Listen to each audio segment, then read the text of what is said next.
Hai, Assalamualaikum warahmatullahi wabarakatuh. Bagaimana kabarnya teman-teman semua? Semoga selalu dalam keadaan sehat walafiat ya.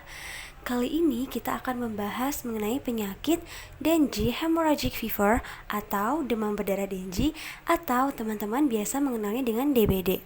Seberapa parah sih kejadian DBD ini di Indonesia? Menurut data dari Kementerian Kesehatan Republik Indonesia, jumlah kasus DBD di Indonesia mencapai 71.633 hingga Juli 2020. Selain itu, terdapat angka kematian akibat penyakit ini mencapai 459 jiwa. Saat ini terdapat 5 kabupaten atau kota dengan kasus DBD tertinggi, diantaranya di Buleleng sekitar 3.313 orang, kemudian di Badung 2.547 orang, kemudian di Kota Bandung 2.363 orang, di Kota Sika 1.786 orang, dan terakhir di Gianyar 1.717 orang.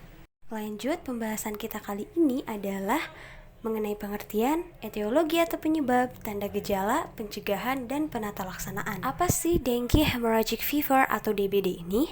Jadi ini adalah suatu penyakit yang disebabkan oleh virus dengue melalui gigitan nyamuk.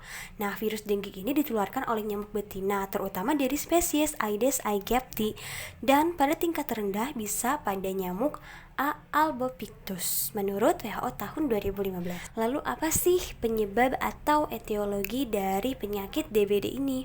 Nah, ini itu disebabkan oleh virus dengue, tetapi melalui nyamuk yang tadi Aedes aegypti atau sejenisnya. Kemudian virus ini tuh dari kelompok arbovirus B, yaitu arthropod-borne virus atau virus yang disebabkan oleh arthropoda. Vektor utama penyakit DBD adalah nyamuk tadi, Aedes aegypti, biasanya di daerah perkotaan, dan Aedes albopictus biasanya dari daerah pedesaan. Adapun nih teman-teman tanda dan gejala dari penyakit Dengue Hemorrhagic Fever atau DBD ini. Yang utama adalah demam tinggi sekitar 40 derajat Celcius atau 104 derajat Fahrenheit, disertai dengan 2 dari gejala berikut: sakit kepala parah, nyeri di belakang mata, nyeri otot dan sendi, mual, pembengkakan kelenjar atau ruam. Gejala biasanya berlangsung selama 2-7 hari.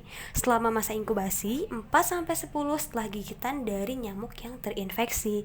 Jadi gejalanya itu tidak langsung terjadi ya teman-teman, tetapi melalui proses terlebih dahulu. Apa saja sih penata laksanaan yang bisa kita lakukan baik sebelum terjadi tanda gejala tadi ataupun sesudah terjadi tanda gejala tadi ya teman-teman? Yang pertama, menurut Center for Disease Control and Prevention 2009, yang pertama, perbanyak minum dan istirahat yang cukup. Kedua, jika badan terasa demam, usahakan untuk kompres terlebih dahulu.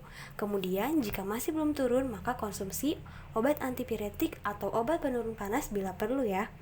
Kemudian, hindari obat-obatan seperti aspirin dan non-steroid lainnya, karena obat ini beresiko meningkatkan resiko pendarahan. Kemudian, pantau hidrasi selama fase demam. Jangan sampai terjadi dehidrasi ya. Kemudian, perhatikan dehidrasi dan pantau output urin. Kemudian, jika sudah tidak bisa masuk cairan oral, maka perlu ditindaklanjuti dengan melakukan pemberian cairan melalui intravena. Lalu, cek nilai hemodinamik dan cek hematokrit awal dan jumlah trombosit.